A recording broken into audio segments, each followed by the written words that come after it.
shave this and this. You should. That's what you should. Huh? That's what you should.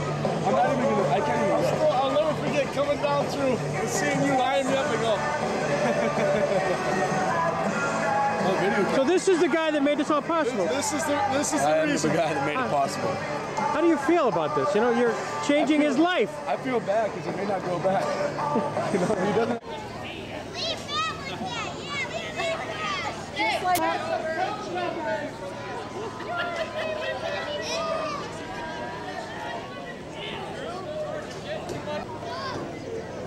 Ben, is it tight? Actually, George, you don't look too bad. Right, you know?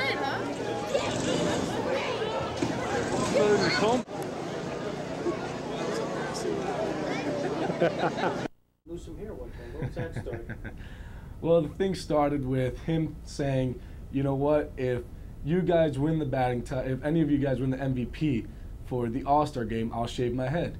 And he's thinking, you know, we're only going to get a couple at-bats, which is right. We only got a couple at-bats, so it's hard to win something like that when you only have a couple at-bats. And turned out that, hey, it wasn't a good idea for him because we had a lot of guys on the team, and, you know, each one of them could have easily been the MVP. And, you know, luckily for that, I won, and he had to shave his head.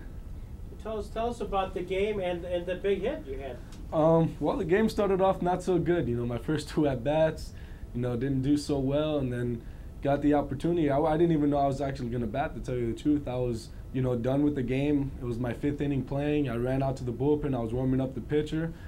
All of a sudden, I go look, and we have bases loaded, and gee, I'm on deck. So I had to sprint out from the bullpen, go all the way, put my stuff on, get a couple of swings, and, you know, the guy's coming back. He had just finished striking out, and he tells me, hey, the guy's throwing kind of hard. So I was revved up saying, hey, I know he's going to try to throw one of these balls by me. So got up there, got into a hitting count that I can hit, and guy served me up a fastball, and I was able to take advantage of it and put it up the middle and score 2 runs. And that was the game?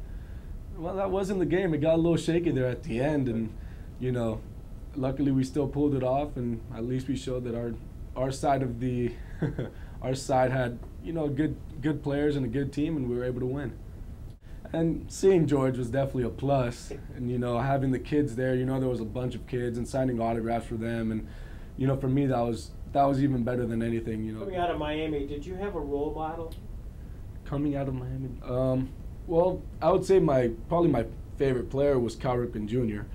So I always looked up to him, and I saw the type of player that he was, you know, a hard worker, always played when he was hurt, when he wasn't.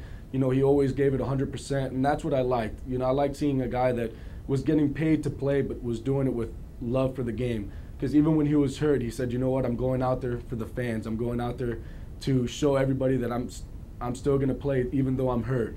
And for me, that's big. I like that, you know. So I knew that, hey, if I'm hurt, these guys were getting paid millions of dollars, and they're still going out there when they're hurt. So I have no excuses. I got to go out there and play also.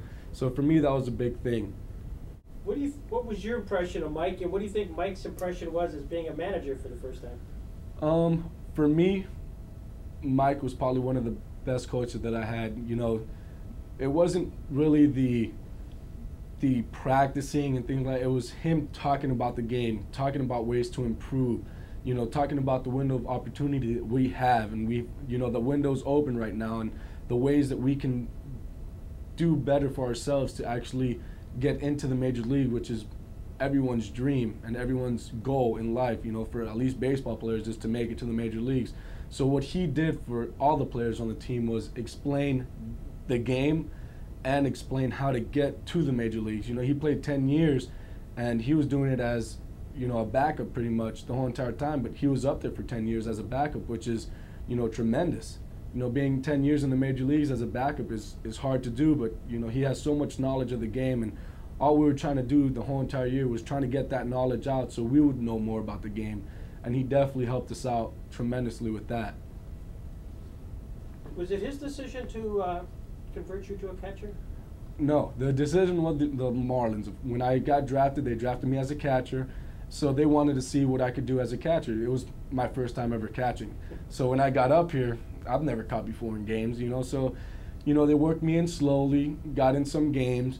But for me, I think Mordecai liked me more at third and first, and you know, I like catching, I like third, I like first. You know, it's all the Marlins. Whatever they, you know, need and whatever they want me to do, I'm there for them. You know, I'll be able to play third, first, catch, whatever they want me to do.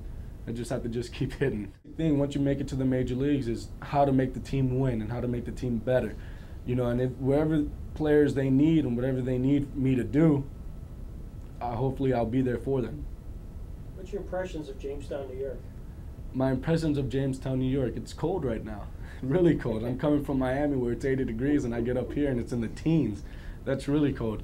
No, but the town is great. You know, we'll go out there and you would have, you know, 600, 700 fans there, and all the fans know your name. And, you know, it's a real small community. So everywhere you go, people know who you are, and, you know, very nice people all over town. And, you know, no one really gives you any grief when you do bad. You know, everything is always, you know, cheer up, there'll be another day tomorrow. So it's real big, especially, you know, in a town like Jamestown. You know, the Jammers are coming out trying to make Jamestown known, even though, you know, like, yes, Lucy Ball did that all by herself.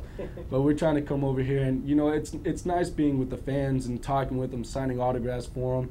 You know, it was a big part of, you know, the way that we would play. We'd go out there, you know, playing for the fans. Well, you know, you're such a delightful guy. It's just it's fun to hang around you. You're so enthusiastic.